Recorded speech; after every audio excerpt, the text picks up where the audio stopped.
You're now tuned in with HTG. Hey guys, so today I'm going to show you guys how to kill Cinereous Vultures without doing any damage to yourself. As you can see, this guy is a big HP guy. He just died pretty quickly. So they're a little bit harder to kill because they just kind of stay planted. They don't follow you around.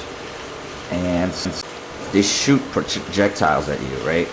So first what you want to do is you want to clear any animals that's around you.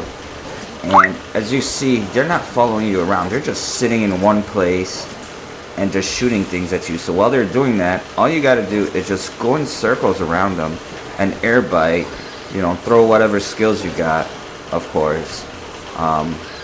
But that way you're constantly doing damage to them and you're not getting hit. As you can see right now, I'm killing 2 at a time, which for my low HP account, it's pretty hard to kill these things. So this is like a great tip for any beginner, or, you know, I see high HP, strong people die all the time from them. So if they're, I try to avoid them most of the time, but if they're part of your quests and you have to kill them, this is how you got to do it. It's a little bit time consuming, but hopefully this helps. Thanks.